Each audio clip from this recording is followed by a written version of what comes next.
বন্ধুরা, এবছর মানে 2025 সালের জানুয়ারি মাস থেকে আমেরিকান প্রেসিডেন্ট, বর্তমান প্রেসিডেন্ট ডোনাল্ড ট্রাম্প ক্ষমতায় এসছেন।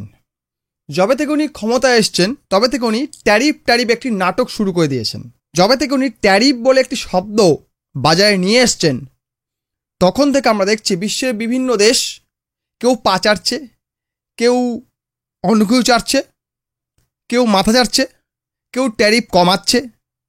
যে যেমনভাবে পারছে আমেরিকান প্রেসিডেন্ট ডোনাল্ড ট্রাম্পকে খুশি করার চেষ্টা করছে। কেউ কেউ ডোনাল্ড ট্রাম্পকে বীর বলে সম্বোধন করছে, বলছে ইনি শান্তির দূত, ইনি নোবেল প্রাইজ পাওয়ার যোগ্য, সবচেয়ে যোগ্য ক্যান্ডিডেট। যে যেমন পারছে অয়েলিং করছে। কিন্তু এর মধ্যে কেবল ভারত উল্টো পথে হেঁটেছে, মানে ট্রাম্পকে তেল না মেরে উল্টো কাজ করে গেছে। ট্রাম্প বলছে এটা করো না, বেশি করে করছি, ওটা করো না, বেশি করে করছি। ভারত পাকিস্তানের যুদ্ধবিরতিতে ট্রাম্পের হাত ছিল, সেটা প্রথমে বিদেশ মন্ত্রকের তরফ থেকে বিবৃতি এসেছিল যে না, কোনো থার্ড পার্টি কেউ এখানে ইনভলভ ছিলেন না, কেউ কিছু বলেননি। এবং রিসেন্টলি আমরা দেখেছি প্রধানমন্ত্রী স্বয়ং সংসদে দাঁড়িয়ে জোর গলায় বলছেন কেউ আমাকে ফোন করেনি।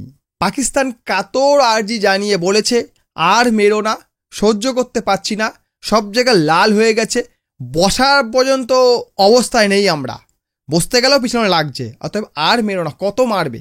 তখন ভারত দয়া করে ভুলবশত যুদ্ধটা থামিয়ে দিয়েছে। আমি এটা ভুলবশত কেন বললাম, যদি তখন আরটু ভাগে থেতো করে দেওয়া হতো তাহলে পাকিস্তানকে আরটু গাড্ডায় ঢুকানো যেত। এটা বলার পরে ডোনাল্ড ট্রাম্প আরও চটে গেছে। উনি বারবার বলছে আমি ভারত পাকিস্তান নিউক্লিয়ার যুদ্ধ থামিয়ে দিয়েছি, আমাকে নোবেল দাও।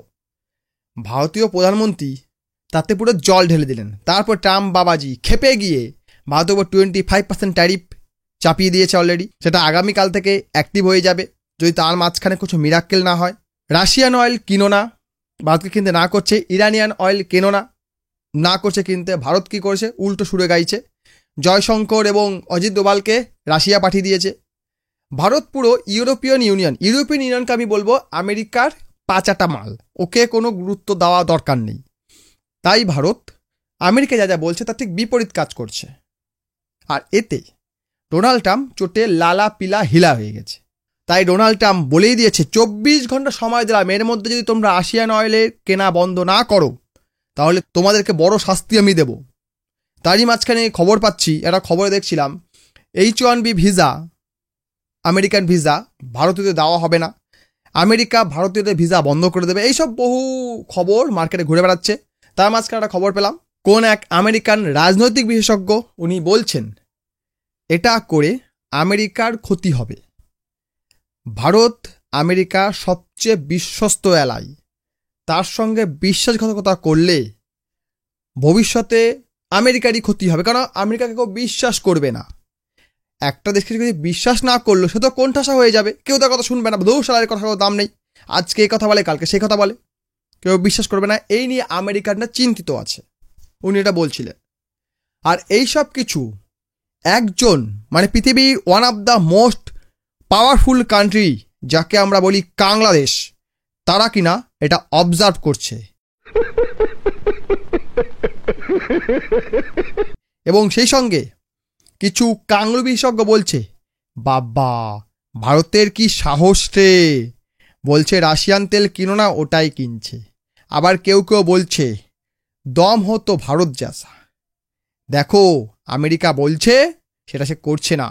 আবার কেউ কেউ বলছে কাংলু বিশেষজ্ঞ এইবার ভারত মরবে, এইবার আমেরিকায় বাংলাদেশি মাল বেশি এক্সপোর্ট হবে। ছাগলের বাচ্চা তোরা, এক একটা ছাগলের বাচ্চা, তাই তোরা এইসব কথা বলছে। আর যেটা বলছে ভারতের কি সাহস, হ্যাঁ রে ছাগলের দল, ভারতের সাহস ছিল বলেই তোরা আজকে বেঁচে আছিস। একটা যে যুদ্ধ লেগে যায়, ভারতের কাছে পারমাণবিক বোমা আছে, চীনের কাছে আছে, পাকিস্তানের কাছে আছে, মানে না থাকার মতোই আছে পাকিস্তানের। ওটো কাঠপুতলি, চীনের কাঠপুতলি, কখনো আমেরিকার কাঠপুতলি হয়ে যায়। তো যদি এখন যুদ্ধ লেগে যায় আর একটা ছোট করে বোম তোদের উপর ফেলে দেওয়া হয়, পালাবি কোথায়? জায়গা আছে? মায়ানমার ঢুকতে দেবে না, কোথায় ঢুকবি? ভারতে ঢুকবি? চারিদিক দিয়ে ঘেরা আছে, কী করে ঢুকবি? ঢুকতে আসবি একদম ওই ফুটোটায় করে ডিডি করে মারা হবে, কেমন লাগবে বুঝতে পেরেছিস? আর ভারতের সাহস ছিল বলেই তোরা আজকে জন্মাইছিস। আর জন্মে কি না, যার জন্য মরলি, মানে তোদের পূর্বপুরুষ মরে গেল, তাদের কি এখন গলায় ধরছিস? এরা কাংলাদেরকেও পাত্তা দেয় না। ভাই এরা কারা? একটা শক্ত মানুষের প্রতিক্রিয়া কেমন হয়? যে সব দিকে শক্ত, যার আত্মসম্মান বোধ আছে, সে কেমন প্রতিক্রিয়া দেবে? ঠিক সেটা ভারত করছে। এই মুহূর্তে যেটা দরকার সেটাই করছে। আমাদের যেটা প্রয়োজন সেটাই আমরা করব। কারোর কথায় আমরা নাচবো না। কেউ যদি বলে তোমাদের কেনার পয়সা নেই, তবু ধার করে তোমরা বিমান কেনো, আমরা কিনবো না। আমাদের প্রয়োজন থাকলেই আমরা কিনবো। যেটা আমাদের প্রয়োজন সেটাই আমরা কিনছি। আমাদেরকে বলা হচ্ছে না রাশিয়ান তেল কিনো না, আমাদের প্রয়োজন তাই আমরা কিনবো। তোদের দম আছে, কিনতে পারবি? তোদের দেশের লোক না খেয়ে মরে তোরা কিছু করতে পারিস না। আবার লোককে দেখে বলি বাবা কি সাহস, এরকম করলে মরে যাবে। এত জ্ঞান দিস না ভাই, প্যান্ট খুললা পইটা যাইবে। কাংলাদের নিয়ে বহুদিন ভিডিও বানায়নি। সত্যি কথা বলতে কাংলাদের দিনে একবার গালাগাল না দিলে আমার পেটে ভাত হজম হয় না। যেটা খাই হজম হতে চায় না, তাই আমি কাংলাদের বেশি বেশি করে গালাগাল দিই। ইউটিউবে রেস্ট্রিকশানের জন্য আমি গালাগালটা একটু কম দিই, কিন্তু এমন এমন গালাগাল দিতে ইচ্ছা করে না, শুনতে পারবেন না। বাংলাদেশ ভিডিও লাইক করবেন, কমেন্ট করবেন, শেয়ার করবেন, বেশি করে শেয়ার করুন। আর চ্যানেলে সাবস্ক্রাইব করুন। নতুন ফিচার এসছে, হাইপ করুন। ভিডিও দেখার জন্য অসংখ্য ধন্যবাদ।